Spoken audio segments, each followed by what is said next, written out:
नमस्कार, मैं ज्योति झा स्वागत करती हूँ आप सभी का अलरा टीवी के लाइव शो सत्य सनातन परिचर्चा के विशेष कार्यक्रम कल्कि जी के श्रीमुख से भी गीता का गुह्यतम ज्ञान।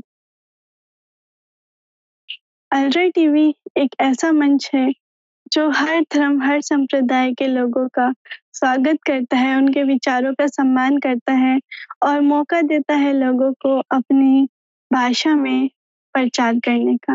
माँ भगवान कल्कि अवतार जो कि इमाम मेहदी और मसीहा भी हैं, उनका प्रचार करने का।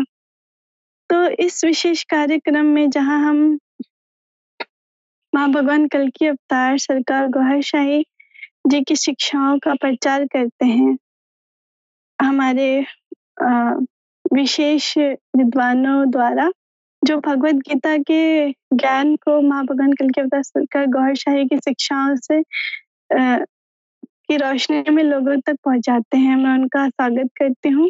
गीता मर्मज्ञ स्वामी विश्वानंद नाथ जी महाराज, कुलावधूत स्वामी सच्चिदानंद नाथ जी महाराज और सूफी संत राजेंद्र निगम बाबू जी महाराज। जय गौशाही, जय श्री कल्कि अवतार। जय गौशाही, जय श्री कल्कि अवतार।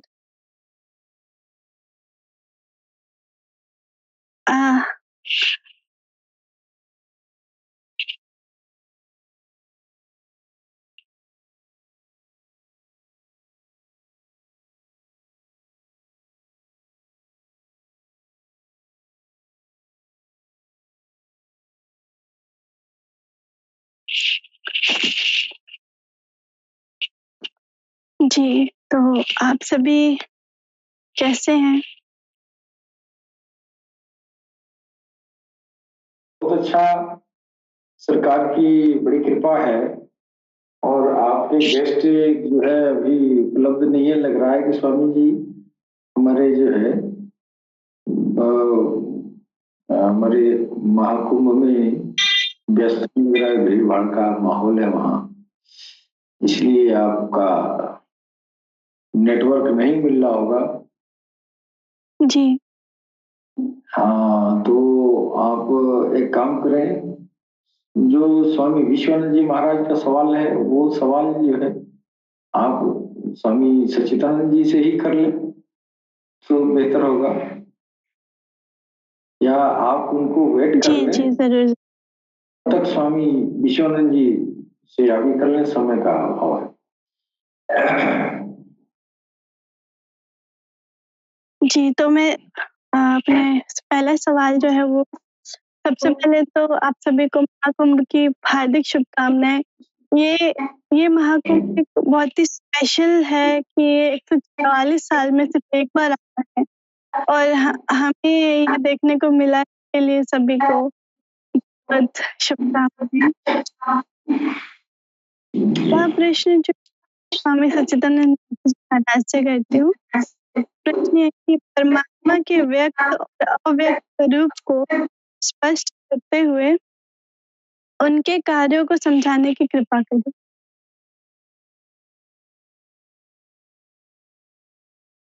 आप सभी का हार्दिक स्वागत एवं अभिनंदन है।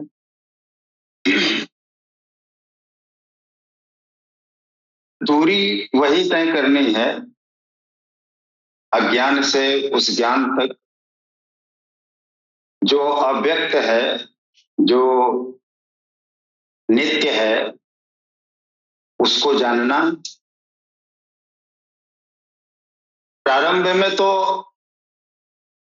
सभी उसी रास्ते से चलते हैं, उसी स्थान से शुरुआत करते हैं, तो वो अव्यक्त रहता है क्योंकि उसकी जो माया है उसके कारण जड़ में ही हम आनंद को तलाशना शुरू कर देते हैं और उस आनंद को प्राप्त करने के क्रम में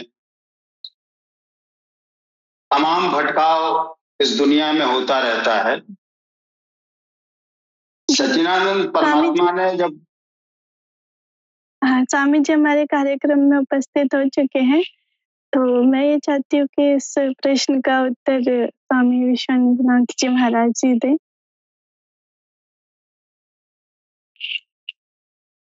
आपको बहुत-बहुत स्वागत है स्वामी जी। आप महाकुंभ में हैं तो क्या आप हमारे अ, देखने वाले लोगों को कुछ बताएँगे इसके बारे में? ये अगले एपिसोड में तो फिर क्वेश्चन सॉर्ट करेंगे। इस बार तो इस प्रोग्राम चलने दो, अभी तो 1 महीना में रहने वाला हूँ। जी, जी, जी, बिल्कुल। एक 1 महीना इधर ही हूँ, 50 दिन, तो अगले एपिसोड में अच्छी तरह से कुंभ का महत्व क्या है और कुंभ में क्या हो रहा है, क्यों हो रहा है, ये सब बताएँगे अपने सब व्यूअर्स को।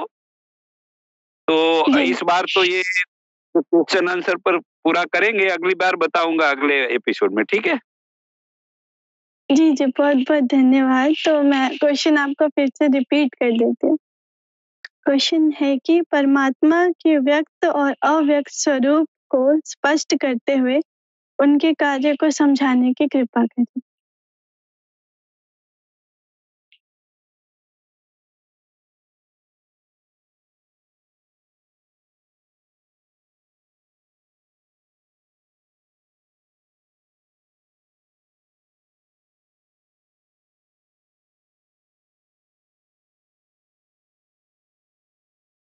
हम्म।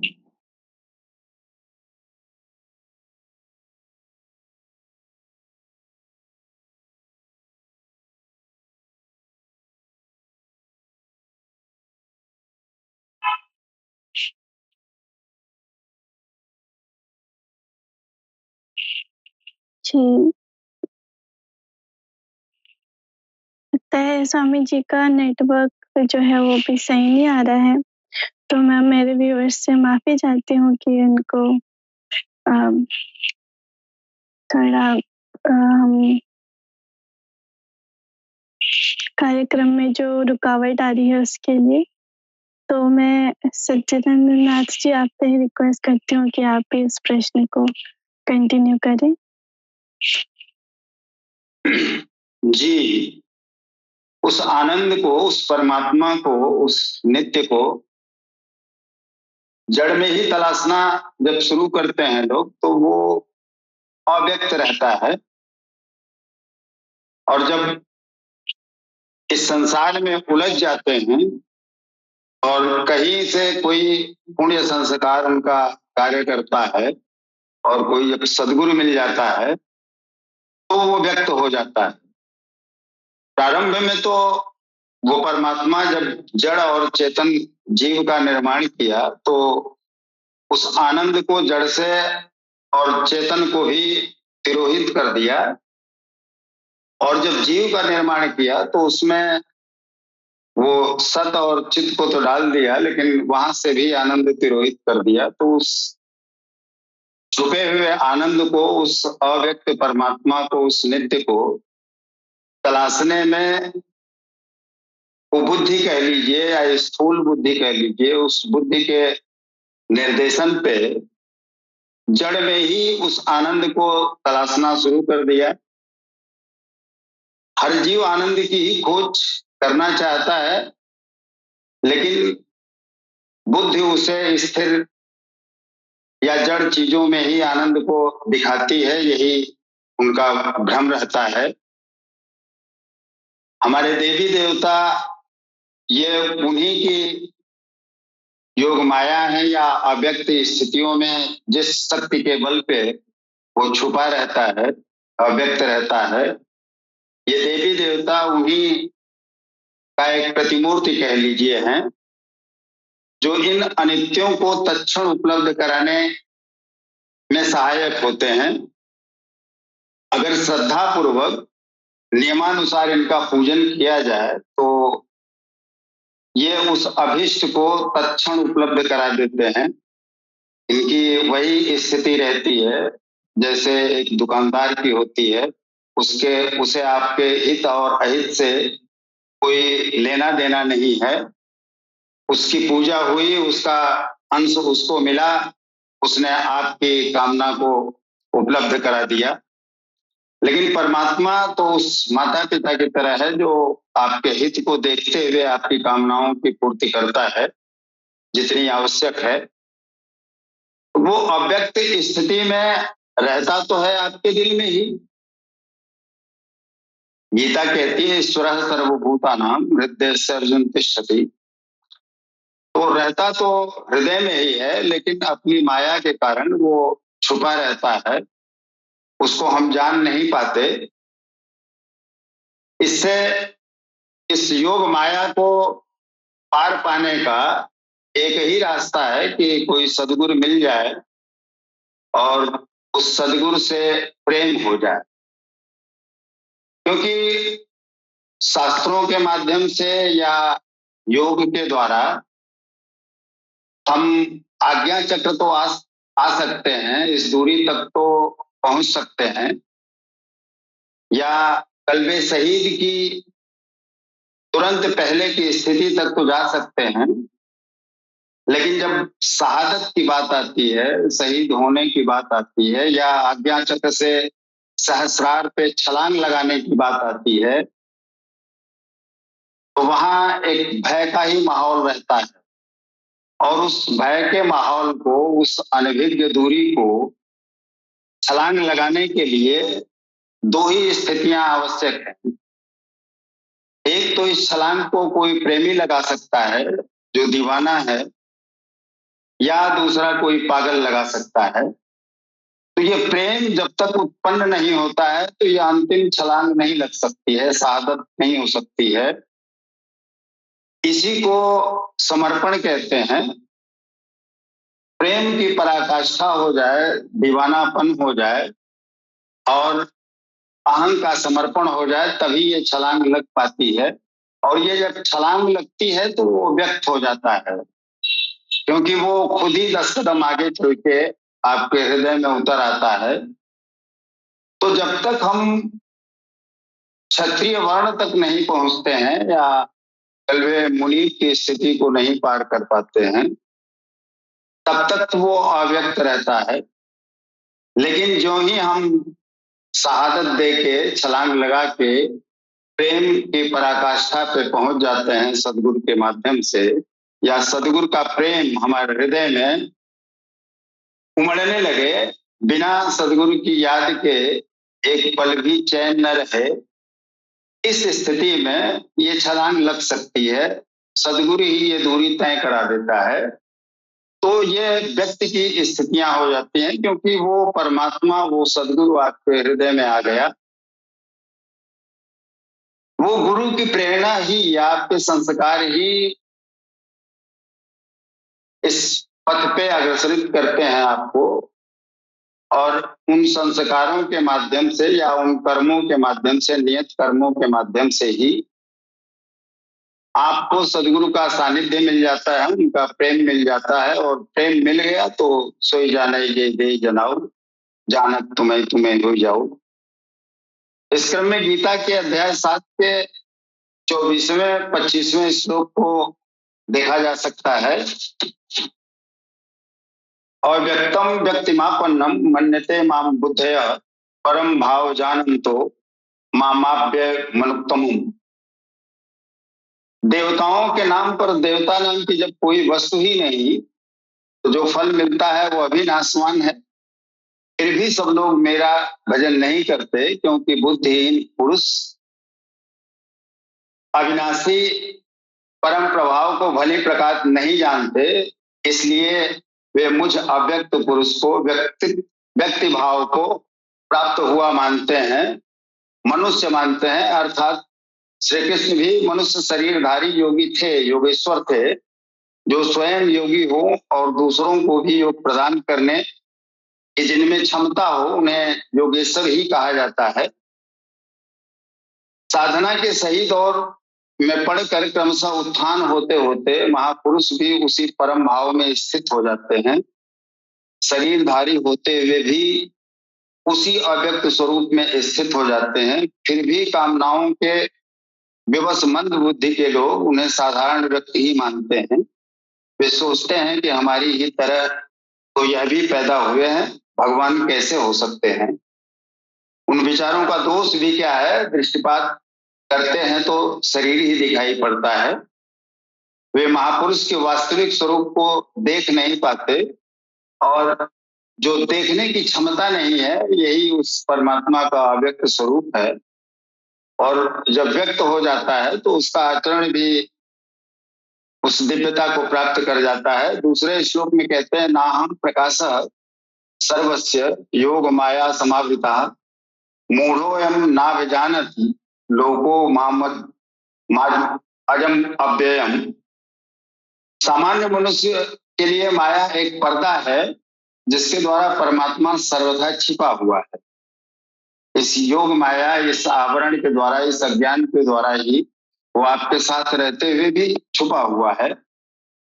योग साधना समझकर जो जान लिया इस रास्ते को, इसमें प्रवृत्त होता है साधक। इसके पश्चात योग माया अर्थात योग क्रिया के भी तो एक आचरण ही है। योग का अनुष्ठान करते करते उसकी पराकाष्ठा योग रूढ़ता आ जाने पर वह छिपा हुआ परमात्मा विदित हो जाता है। अपनी योग माया से ढका होने के कारण केवल योग की परिपक्व अवस्था वाले ही मुझ यथार्थ को देख सकते हैं। मैं सबके लिए प्रत्यक्ष नहीं हूं, इसलिए यह ज्ञानी मनुष्य मुझ जन्म रहित, जिसे न कोई कभी जन्म लेना है, जो अविनाशी है, जो अव्यक्त स्वरूप है, वो नहीं जानता है। अर्जुन भी श्री कृष्ण को अपनी ही तरह का मनुष्य जानता था।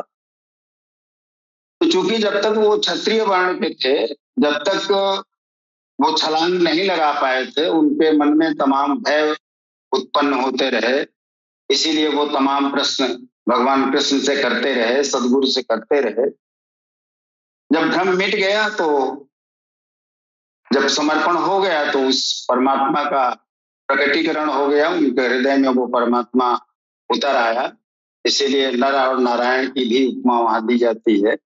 बद्रीनाथ में नर नारायण मंदिर भी है। तो रास्ता तो वही है, चलना अज्ञान से ही है और वहां तक जाके समर्पित होके अपने आप को शून्य में मिला देना है। उस अनित्य का, उस अनित्य को मिटा के नित्य का प्रकटीकरण कर लेना है।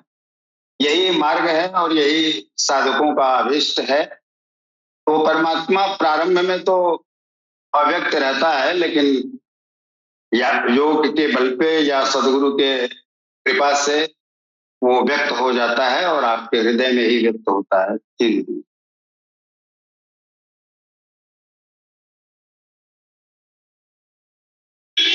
सूफी संत बेगम बाबूजी महाराज से प्रश्न ये है कि परमात्मा त्रिकालदर्शी है, ऐसे परमात्मा को कैसे जाना जा सकता है?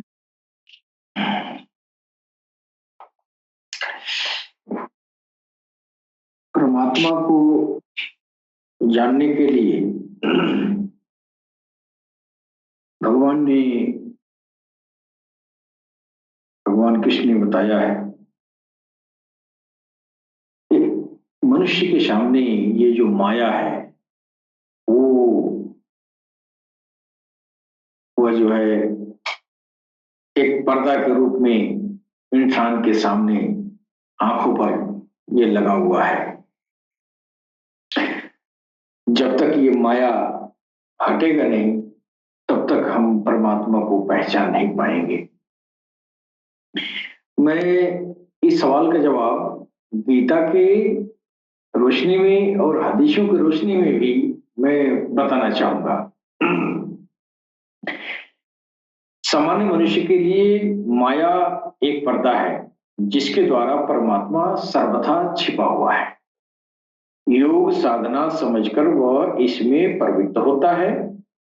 इसके पश्चात योग माया अर्थात योग क्रिया भी एक आवरण ही है।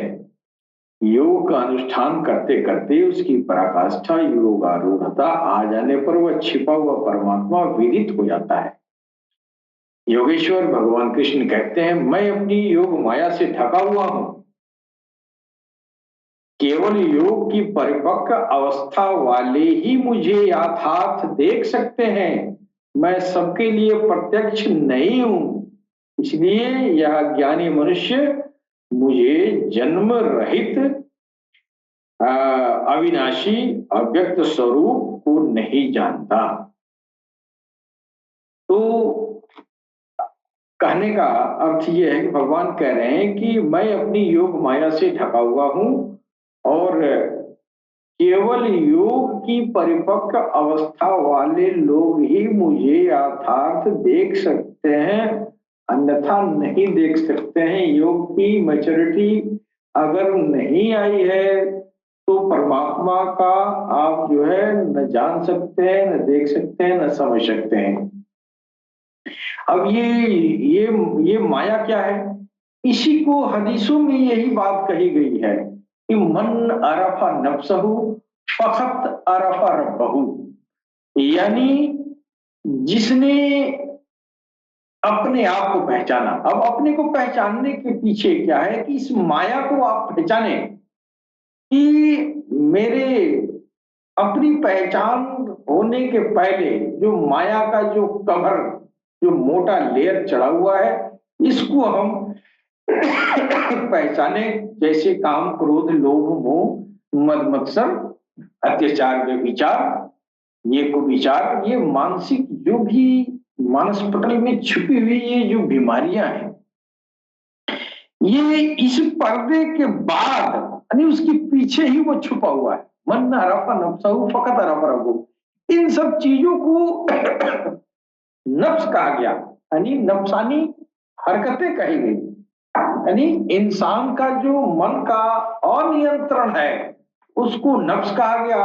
यही अनियंत्रण ही जो है माया का रूप है, इसके पीछे ही वो बैठा है। मन अरफा नफ्सहु फकत अरफा रब्बहु, यानी भगवान कह रहा है, ईश्वर अल्लाह कह रहा है कि हम तो तेरे नफूस के पीछे ही हम बैठे हैं, अर्थात ये तेरा माया है ना, इस माया के पीछे बैठे, माया हटाओ मैं मिल जाऊंगा।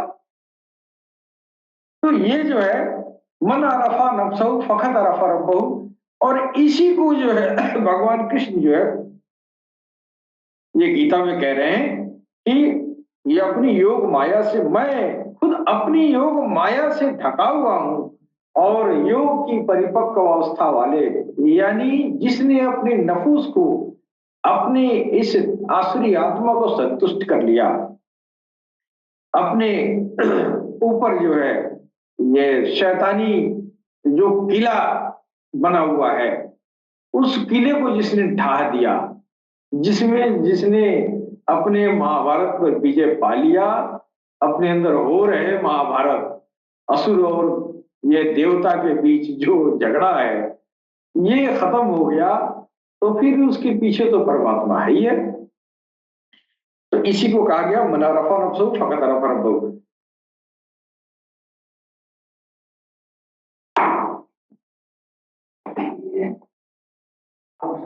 यानी जिसने अपने आप को पहचान लिया, जो अपना इरफान हासिल कर लिया, उसी को रब का इरफान मिला। अगर तू अपने आप को नहीं जानता तो फिर दूसरे को क्या जानेगा? सबसे बड़ा इरफान तो अपना है। ईश्वर को जानने की जरूरत नहीं है, आप अपने को जाने, ईश्वर को ढूंढने की जरूरत नहीं है, वो खुद मिल जाएगा।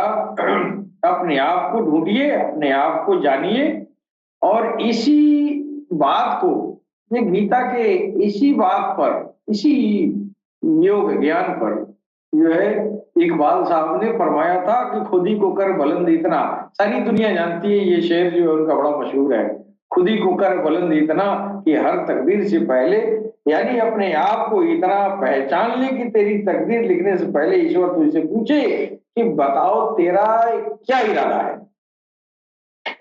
और अब खुद ही के 7 दरवाजे, 7 मकाम हैं, इसमें जो है एक पहला दरवाजा आपका वही नफ्स है जिसको आसुरी ये संपद कहते हैं। तो ये आसुरी संपद जो है खुद को पहचानने का पहला दरवाजा है। इसके अलावा दूसरा, खुद ही को पहचानने का दूसरा दरवाजा आपका हृदय है, और आखिरी दरवाजा अंदर जो है अनामस्तिष्क है। ये अनामस्तिष्क एक तरह का प्राणी वर्ग है। ये इन चीजों के बारे में हम जान लेंगे इनकी जब विशेषता हम हासिल कर लेंगे, फिर जो है ईश्वर का, भगवान का, अल्लाह का, प्रभु का इरफान हमको मिल जाएगा। यानी खुद को पहचानना। पहला दरवाजा आपका नफ्स है, दूसरा दरवाजा है आपका कल्ब है ना? फिर शीरी है, खफी है, अप्पा है, और आखिरी दरवाजा अना है। ये दरवाजा खुला तो बस सामने रब खड़ा हुआ है। इसी को भगवान कृष्ण भी कह रहे हैं कि योग माया को आप हटाइए। जब ये माया हटेगा फिर वो विदित हो जाएगा। मन न रफा नफ्सहु फकत रफा रब्बहु।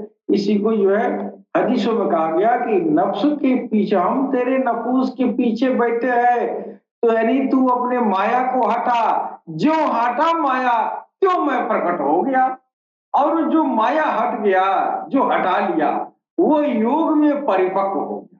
उसको कहते हैं फखर, है ना? फकीर यानी निहंगा हो गया, यानी दुनिया की कोई चीज उसके पास नहीं है।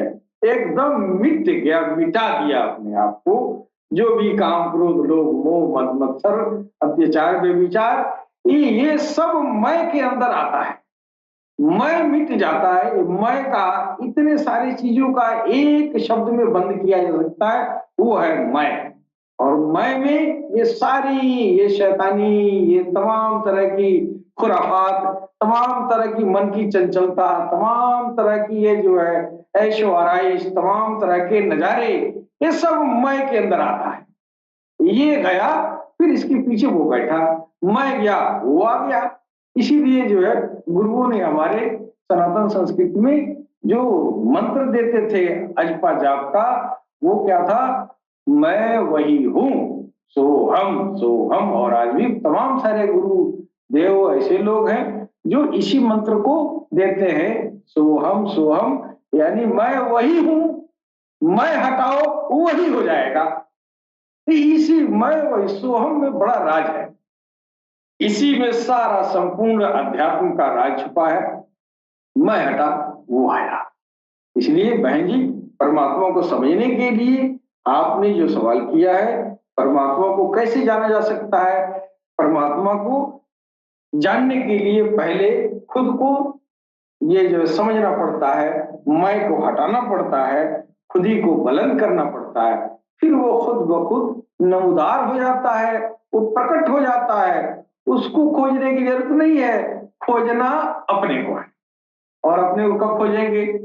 सरकार गौहरशाही जैसा गुरु कोई मिल जाए, फिर वो भगवान भगवत नाम का बीज का प्रत्यारोपण आपके हृदय कमल में डालेंगे, फिर वहां अखंड संकीर्तन जारी होगा। फिर उस संकीर्तन से नूर और ज्योति बनेगा। उस नूर और ज्योति के जरिए शैतानी जाला फटेगा, यानी आपका मैं खत्म होगा, फिर वो आ जाएगा। तब हम परमात्मा को पहचान पाए। जी बहन। धन्यवाद आपका। अगला जो प्रश्न है वो है स्वामी सच्चिदानंद नाथ जी महाराज से। प्रश्न ये है कि आध्यात्म को समझने वाला कैसे जन्म मरण के बंधन से मुक्त हो सकता है?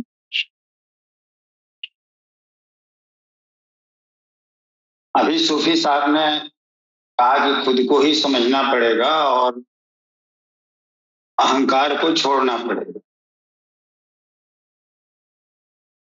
पथ तो यही है। और जो शरणागत होकर पूर्ण समर्पण कर उस परमात्मा को याद करता है, उसका भजन करता है, तो वो उस परमात्मा को भी जान लेता है उस छलांग के बाद। और वहां तक पहुंचा है तो कर्म तो विदित था, तभी वो पहुंचा वहां। और आध्यात्म को भी जान लेता है संपूर्ण, कि ये रास्ता उसको जानने का है क्या। तो इस तरह से वो सब कुछ जान लेता होता है, क्योंकि वो छलांग लगा चुका है। बुद्धि के नियंत्रण में जो सुबुद्धि होती है, उसके नियंत्रण में मन इतना संयमी हो गया कि अब वो बुद्धि भी खत्म हो गई अब उसकी जगह प्रज्ञा का स्थान हो गया, जो सूक्ष्म बुद्धि है। आपके शरीर में जब प्रज्ञा जागृत हो गई, इसका आशय ये हुआ कि वो परमात्मा आपके हृदय में प्रकट हो चुका है, उसका अवतार हो चुका है, उसका जन्म हो चुका है आपके हृदय में।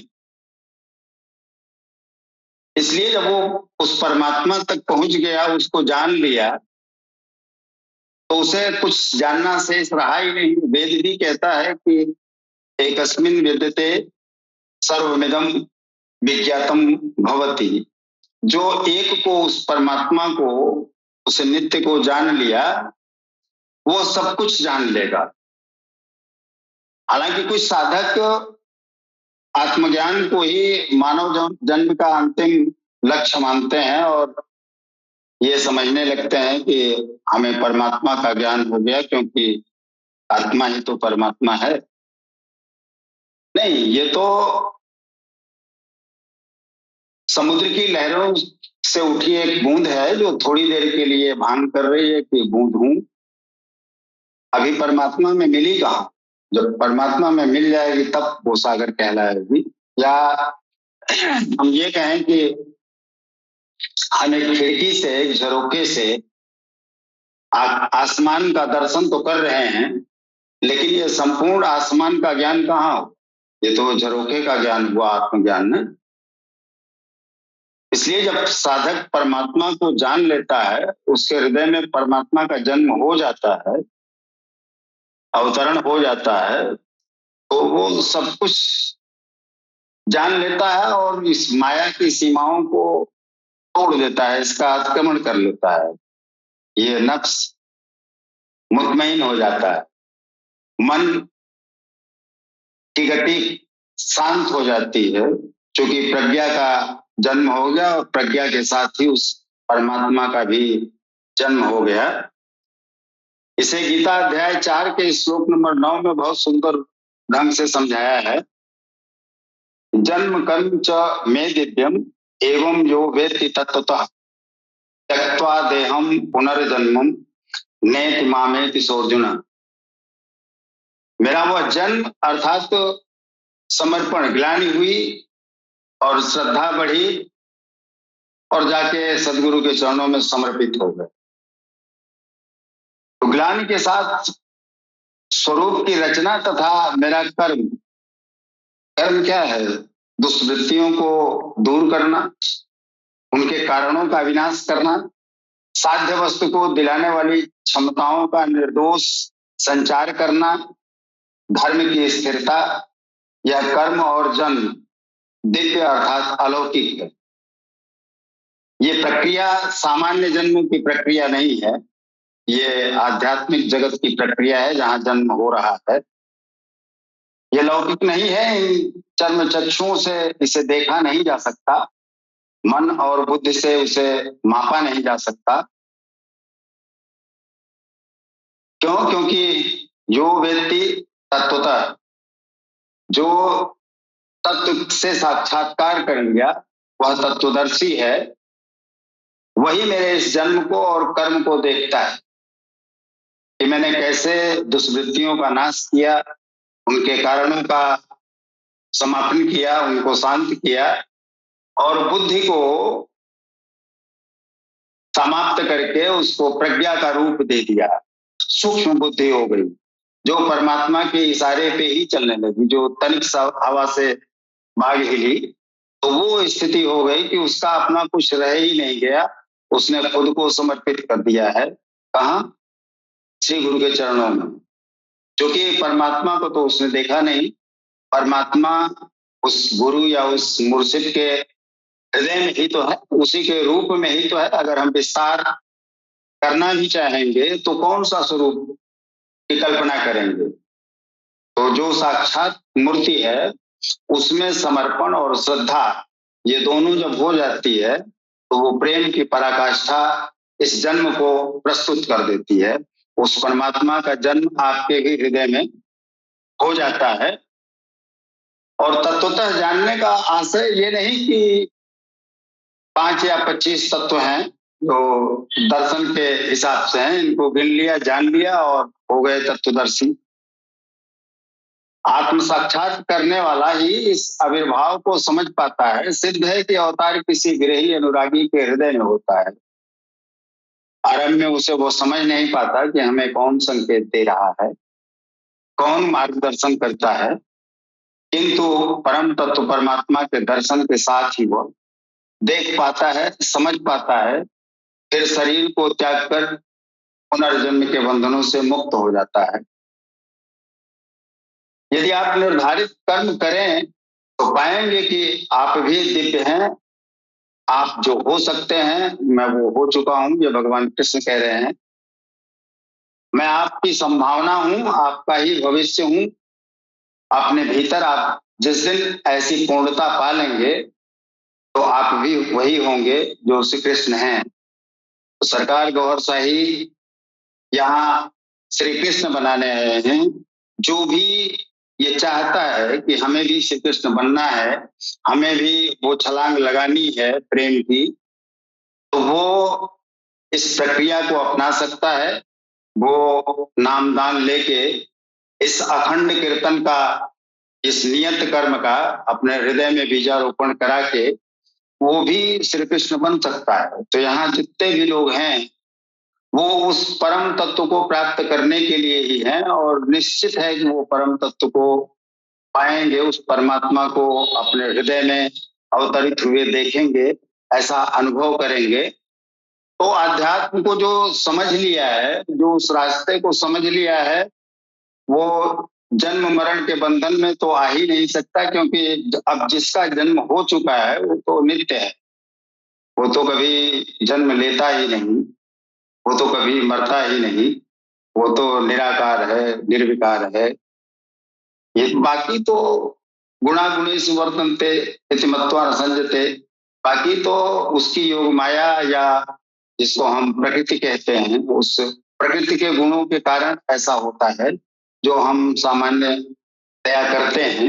लेकिन जब वो प्रस्फुटित हो जाता है, उसका अवतरण हो जाता है, तो फिर प्रज्ञा जन्म ले लेती है और आपकी बुद्धि इतनी सूक्ष्म हो जाती है कि मन को कार्य करने का अवसर ही नहीं, आप स्वतः उसके इशारे पे चलने लगते हैं। ये दीवानगी के बाद, उस प्रेम की पराकाष्ठा के बाद, ली गई छलांग के बाद की स्थिति है जो जन्म और मरण के बंधनों से मुक्त करा सकती है। जी हमें जी आपका नेटवर्क सही आ रहा है?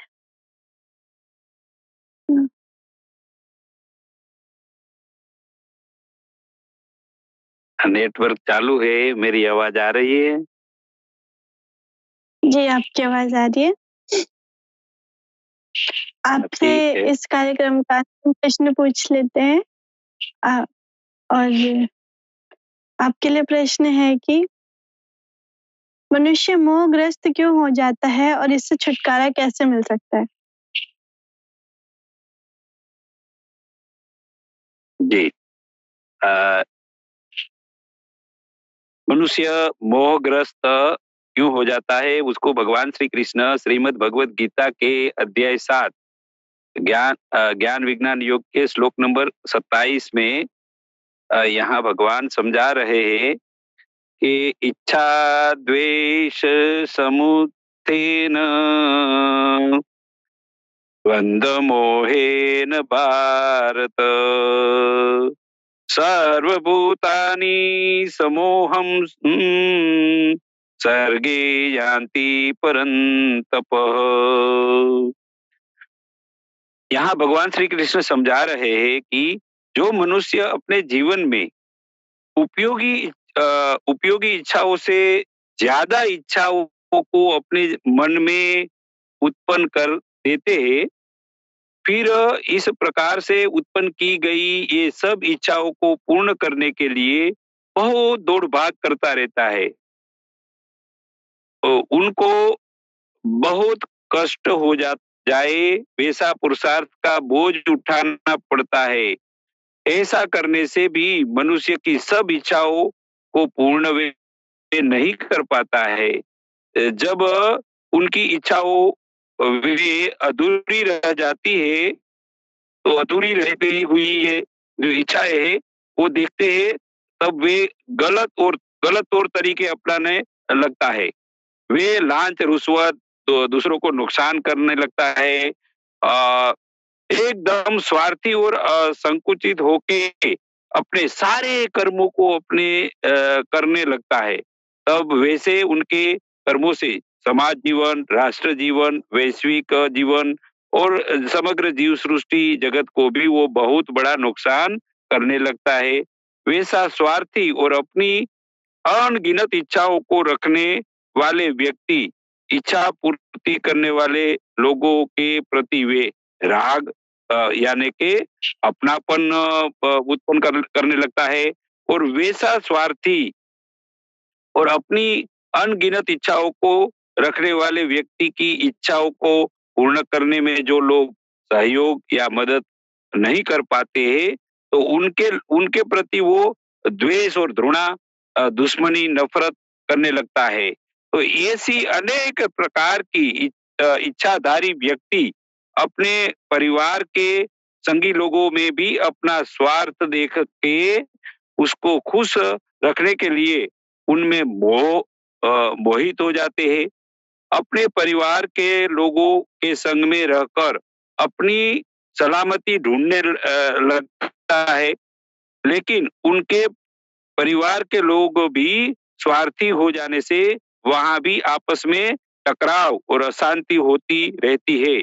इसकी वजह से ही बहुत से लोग निराश और हताश और डिप्रेशन का शिकार भी हो जाते हैं, पागल भी हो जाते हैं।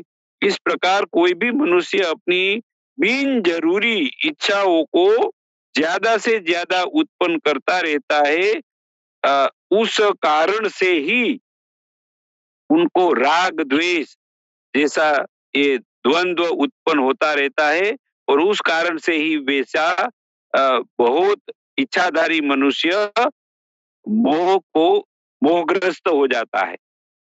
उस मोहग्रस्तता से छुटकारा कैसे प्राप्त कर सकते हैं, उसको भगवान श्री कृष्ण श्रीमद् भगवद गीता के अध्याय 7 ज्ञान विज्ञान योग के श्लोक नंबर 28 में यहाँ समझा रहे हैं। येषां तत्त्वं गतं पापं जनानां पुण्यकर्मणां ते द्वन्द्वमोहिनी मुक्ता भजन्ते माम दृढ़व्रताः। यहाँ भगवान श्री कृष्ण समझा रहे हैं कि जो मनुष्य उनके जीवन में समग्र जीव सृष्टि के लाभ के लिए, इंसानियत के कल्याण के लिए सेवा भाव से पुण्य कर्म करके पुण्य कमाने की जो सेवा निस्वार्थ भाव से करते हैं, वैसे मनुष्य के जीवन में उन्होंने किए गए पाप कर्मों भी परमात्मा की कृपा से नाश हो जाते हैं। उनके पुण्य कर्मों से उनके दिलों में राग द्वेष आदि भावों से मोह होते ही नहीं है, उसमें से वो छुटकारा भी उसको मिल जाता है। फिर वैसे मनुष्यों दृढ़ता वाले होके अपना मन में दृढ़ संकल्प करके परमात्मा के नाम को उनके सद्गुरु के जरिए से जब दिलों में बसा लेता है, फिर वो प्रेम से अपना मन दिल में लगा के जो सिमरन करने लगता है, तो वैसा साधक मनुष्य उनके दिल में दिव्य प्रकाश उत्पन्न कर लेते हैं। उससे वे अपने दिलों में सुख शांति का अनुभव करने लगता है। ऐसा दिव्य अनुभव हो जाने से फिर वैसी मनुष्य के दिल और दिमाग में जो मोह उत्पन्न हो गया होता है, वो मोह से उनका पुण्यशाली कर्मों से और परमात्मा के सिमरन से उनको छुटकारा मिल सकता है। ऐसा भगवान श्री कृष्ण समग्र मानव जात को इस श्लोक के माध्यम से समझा रहे हैं। जी दीदी। जी स्वामी जी, आपका बहुत बहुत धन्यवाद। आप सभी संतगणों ने सभी प्रश्नों का बहुत ही विस्तार से उत्तर दिया। मैं आशा करती हूँ कि हमारे देखने वाले जो व्यूअर्स हैं उनको आनंद आया होगा और हम कार्यक्रम को और बेहतर से बेहतर करते चले जाएंगे वक्त के साथ। तो ठीक है, सभी को मैं विदा लेती हूँ सभी से और मिलते हैं अगले शनिवार भारतीय समय अनुसार 12:30 से 1:30 के बीच कल्कि जी के श्रीमुख से गीता का गुह्यतम ज्ञान के इस विशेष कार्यक्रम में। सतगुरु श्री यूनुस अलगोहर को लाइव सुनने के लिए भारतीय समय अनुसार सुबह के 4 बजे से 6:30 बजे के बीच अलरा टीवी लाइव को ज़रूर ज्वाइन करें और अलरा टीवी चैनल को जो नए व्यूअर्स हैं जो चाहे किसी भी धर्म से हैं, उनके लिए मेरा मैसेज है कि अलरा टीवी का मैसेज हर धर्म के लोगों के लिए है और उनके लिए भी है जो किसी भी धर्म को फॉलो नहीं करते। तो अलरा टीवी चैनल को ज़रूर विज़िट करें, चैनल को सब्सक्राइब करें और अगर आप ऐसे लोगों को जानते हैं जो ईश्वर से जुड़ना चाहते हैं, भगवान से प्यार करना चाहते हैं, अल्लाह से प्यार करना चाहते हैं, तो उन तक इस चैनल को ज़रूर शेयर करें। सभी को सलाम, नमस्ते, सत श्री अकाल। जय गौहर शाही, जय श्री कृष्ण, जय जय कृष्ण।